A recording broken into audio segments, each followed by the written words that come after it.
I'm Annabelle Earth. And I'm Andre Rodrigues. And this is In 5. And today we have an amazing guest, a writer, director, and now apparently someone running their own film group, the amazing Joshua Scattergood. Welcome to In 5.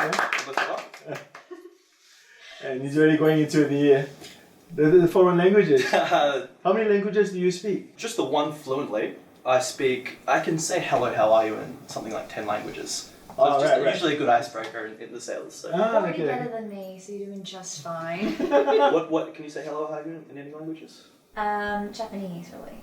How would you say that? Hajimemashite. Onae wa Naderu desu. There you are. Nane wa nan desu ka? Damn. There you are. No, the Chinese-san. I was just going, konnichiwa, that was it. That was it. Alright, so we've just talked to you before, and apparently you're starting your own little company called Prodigy Films. Why don't you tell us about that? Yes, so the motto we have for it is we're aiming to bring artistic integrity to Australian cinema. So I've seen what A24 are doing over in America. Mm-hmm. Not exactly just trying to copy what they're doing, mm-hmm. but I see what they're doing, and they're trying to bring almost like a European sense of film into LA. It's actually a New York-based company, but into America. Okay. And I really appreciate a lot of the films that they've been producing, and I want to bring almost that same sort of sense of high artistic integrity, like you've got your Mikhail Haneke and some of these horror directors coming out of from A24. You like Haneke? I have seen a little bit here and there, yes. Yeah, awesome. But it's just that kind of really, I don't know. All I can think of is a European sense of film, of cinema that I just am in love with. What sort of film would portray that sort of feel to it? Yep. Have you seen The White Ribbon? No. Amour? Or The Piano Teacher? I had a piano teacher, yes. Yeah. Awesome. So that's beautiful kind of film that I'm talking about, where it's raw, it's real, it brings up some serious philosophical, interesting ideas and questions, and I'm just interested in that kind of stuff, like really narrative form of film. Yeah, I don't think we have this sort of thing here in Perth, do we? No, a lot of comedy. Well, now hopefully people will comedy after COVID. There are a lot of good films, of course. No, I mean with the European feel, like you say, it's something that you want to bring in. Yeah, I'd like to see more of it, and sort of less spectacle in cinema. That's what I'd like to see. So that's what we aim to do, and collaborating with other excellent filmmakers and ambitious people, and making some good films. That's what we want to do. So I assume you're going to be writing a lot of these, because you're a writer, aren't you? Yeah, that's my biggest passion. I love writing. I spend a lot of my days and nights, sleepless nights, researching and practicing and listening to the greats, and just trying to build myself as a writer. Do you have a favourite? A favourite writer? Yeah. Narrative-wise, I'm in love with Paul Thomas Anderson. PTA films, There'll Be Blood, The Master, Phantom Thread, Boogie Nights. Yeah. Oh, Boogie Nights, okay. That was one of his early ones. Yeah? I like that show. Yeah, I'm going to have to go have a little movie night now. So what got you into writing in the first place? Music got me into writing.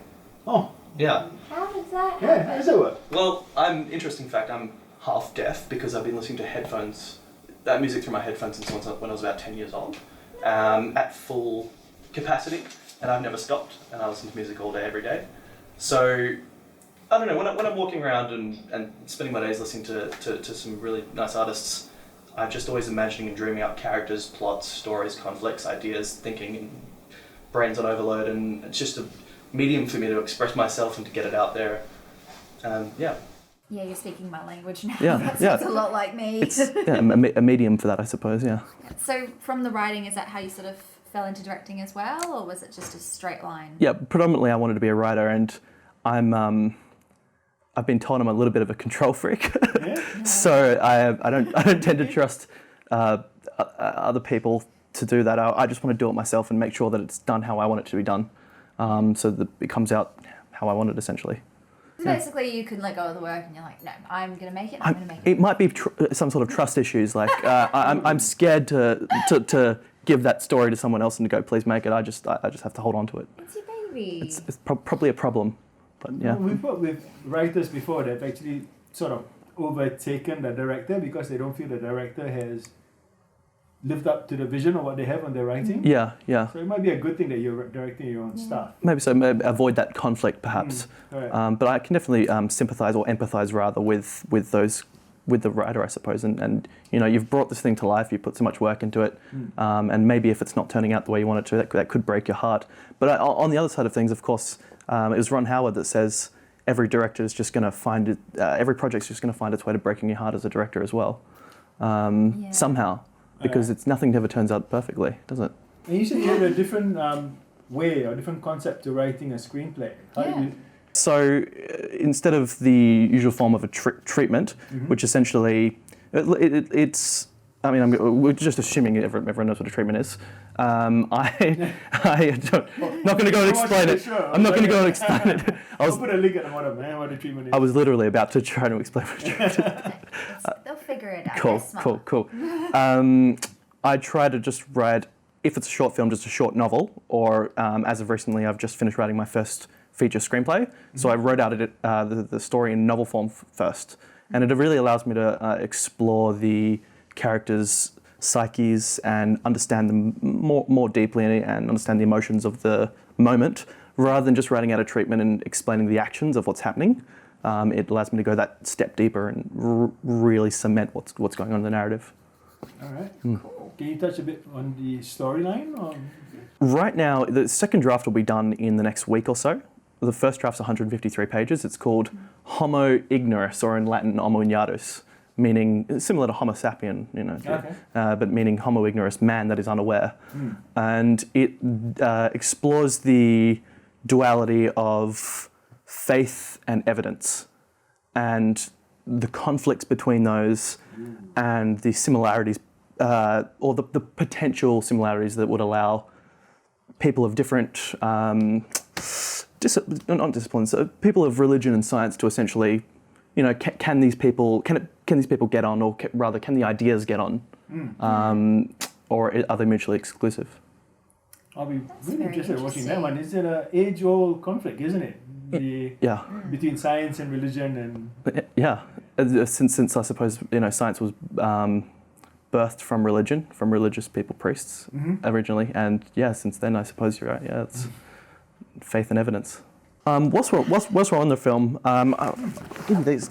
I've got something for you. Oh, I get presents. Yes, it's just a card here. Oh. I'm sure you can get it up on the screen. Yeah. My website here is prodigyfilms.com.au, so I'm sure you can hopefully get some writing on the screen there. But you can check that out. There you'll be able to see my 2 short films that I've wrote and directed last year, Leash and A Tale from the Book of Christmas.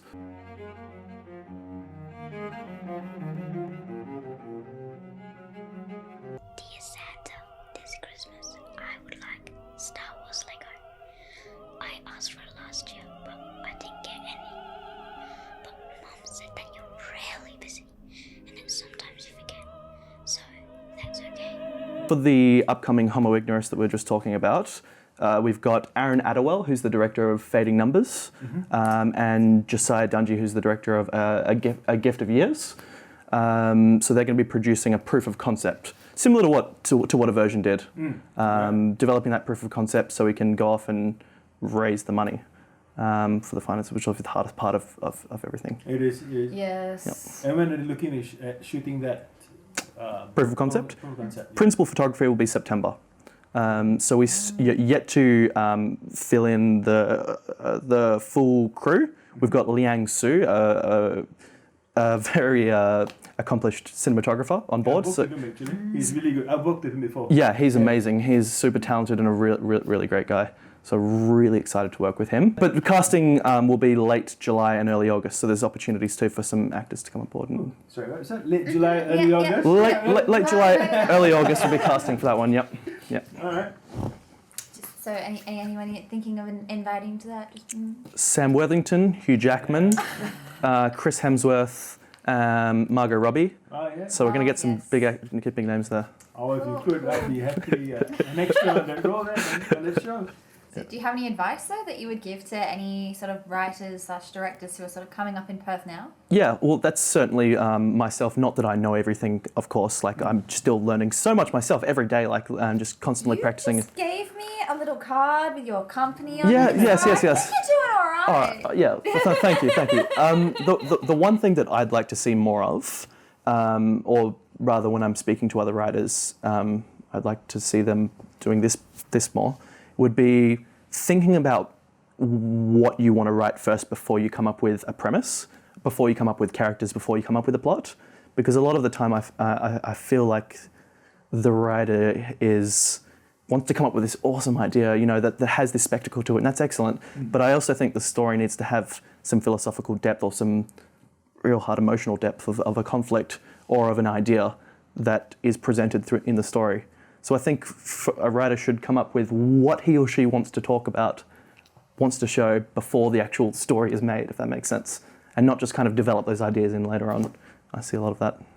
Yeah. Wow, so you're more about the philosophical question that you want people to be walking out with rather than the story itself. Yeah, what's the story really about? You've got what the story's about, on a surface level, but what's the story really, really about? Let's come up with that first. That's what I want to see. You are a literature student's worst nightmare. Maybe. Are you a literature student? Once upon a time. Okay, cool. Sorry. I think it's more in depth than all the other writers we've had, because all the other writers have just touched a little bit on the subject, but at least now we're going to, the deeper throes of the writer's mind. Yeah, we're all bonkers. Yeah, I can tell. I work with one of them. Thank you very much for coming on the show, Josh. Thank you for having me. Thank you so much. I appreciate it. I only got to talk about writing. We could go on, but it's only a 10-minute show. We'll all go get a drink sometime and talk more. So this week we've got the Malaga Muster and Rodeo on the 5th of June, so go check that out, guys. It's a friendly family rodeo event that includes country music with a concert. Wow. Stereotypical match right now. I need that for my new ringtone. Okay, and the country music concert that will be there is featuring the Wolf Brothers, Tanya Cunningham, and others. So please go check it out. And we also have the 20th Ord Valley Muster. It is the last day tomorrow, guys. Please go check it out. It's at the Jim Hughes Amphitheatre. It's got your arts, your comedy, your rodeo, and your dining, and more. So please go have a look at that, guys. Hi guys, thank you so much for watching the show. Don't forget to like, subscribe, and click the notifications bell to be up to date on all of our content. And please comment below and check out our socials. The descriptions are down below. We also like to thank our sponsors, Malaga Print and Signs. And for all your social media needs, please contact Karen and Vicki, whose links will be at the bottom of this page as well. I'm Annabelle Earth. And I'm Andre Rodrigues. And this is In 5. Don't forget to tune in next week, guys. See ya. See ya.